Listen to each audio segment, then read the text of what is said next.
Remember when I took you back to the Nintendo Comic System?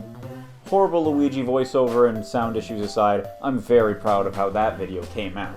But if you remember, there was another series that I mentioned in the video.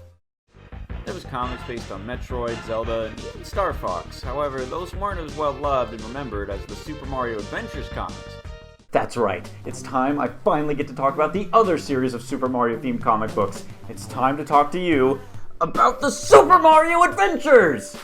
Beginning their run in select issues of Nintendo Power in 1992, this anthology series follows the Mario brothers on their journey to find Princess Toadstool after she led an attack against King Bowser Koopa. Along the way, they meet many strange, friendly, and familiar faces. Its original Japanese name being Mario's Big Adventure.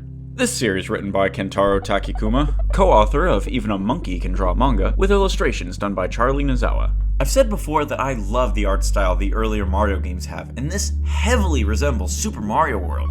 In its original run, it was the partner comic to a series based on A Link to the Past, going by the same name, too. I remember seeing ads for it, but I've never actually read it for myself. I'll have to read it at some point, seeing as how that's one of, my favorite games of all time. Now, I knew all that, but what I didn't know was that in 2016, Viz Media was responsible for republicizing the comic into a full physical reprint along with the Zelda series.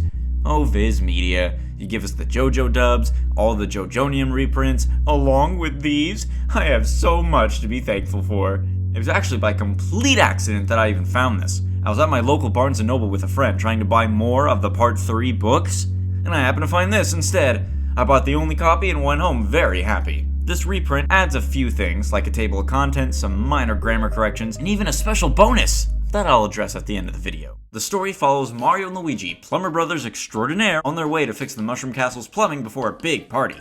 What they didn't expect was for Bowser and his kids to show up, completely wreck the place, and hightail it out of there with Princess Toadstool having none of it, and giving chase with a small army.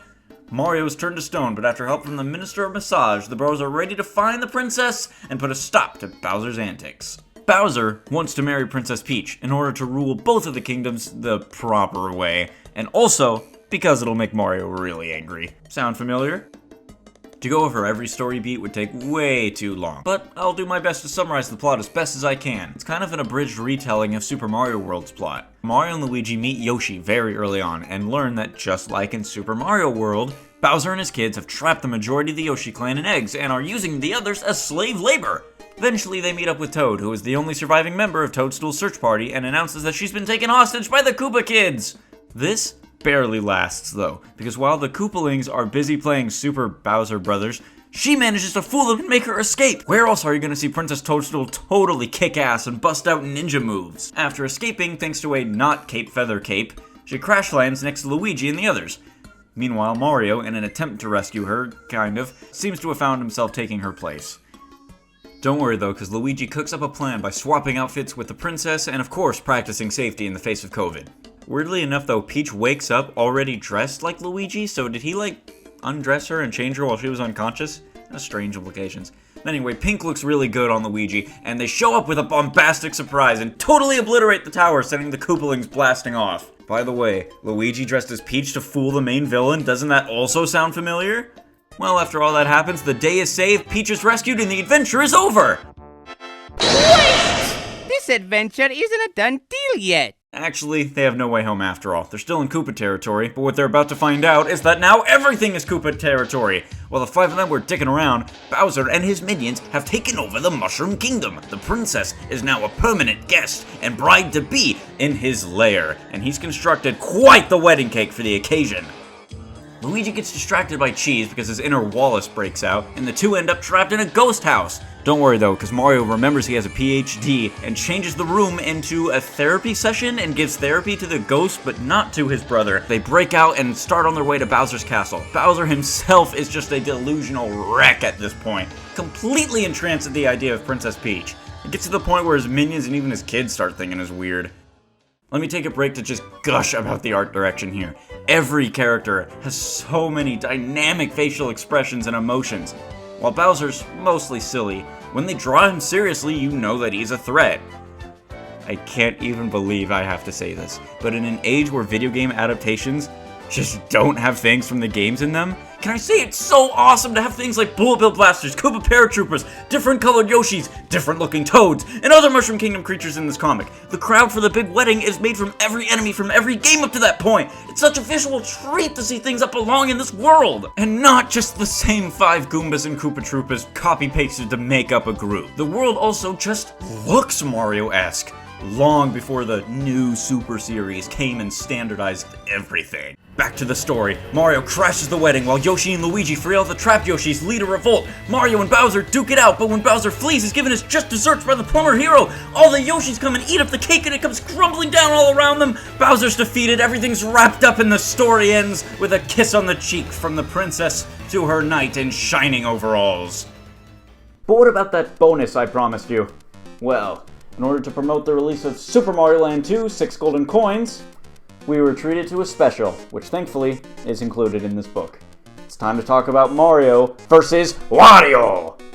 This small comic aims to provide a loose retelling of that game's plot with a little extra backstory.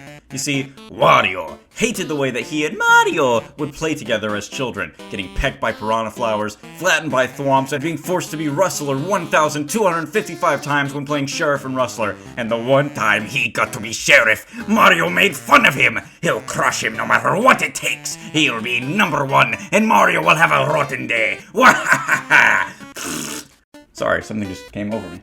Wario calls up a few goons to help him get back at Mario, who of course deals with them with hardly any effort, those being the 6 main bosses from the game, with the giant bird accidentally being taken out by the witch, probably because they just couldn't come up with a way for Mario to fight him. Mario also inadvertently murders this octopus by getting sugar and salt mixed up. Arriving at Wario's castle, Mario is immediately attacked by his giant-sized rival, but it was all a trick! Wario just used a suit of some sort to get big, and after he's beaten, he bursts into tears, claiming that Mario has never changed.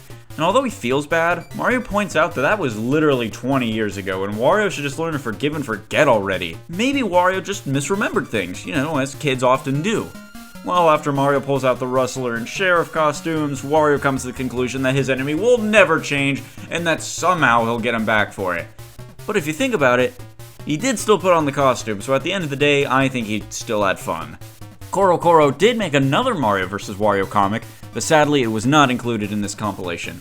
Go look it up if you're interested, it's a good read. Makes you wish Nintendo wasn't such a money-hungry husk of their former selves and still put heart into their works. Wouldn't you love a modern run of these comics?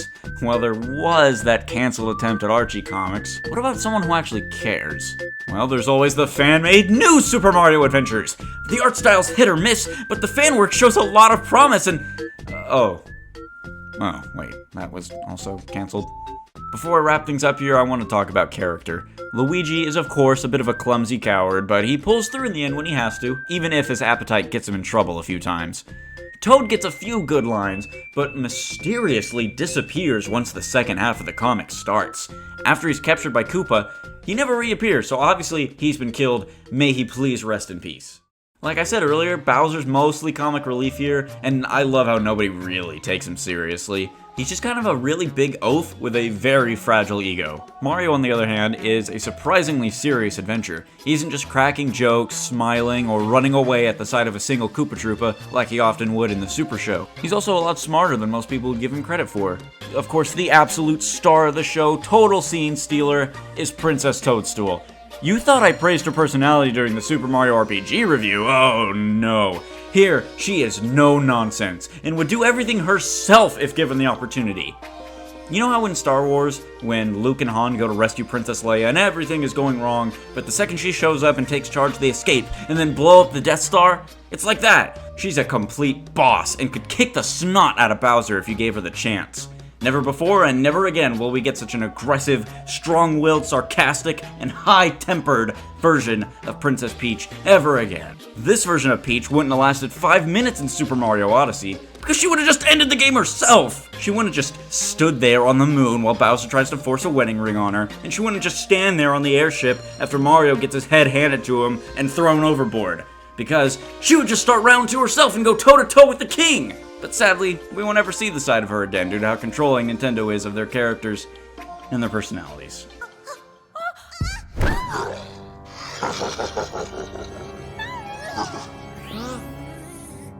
Well, you know, at the end of the day, we may never get a fresh series of heartfelt comics that really captures the weirdness and creativity of the Mushroom Kingdom ever again.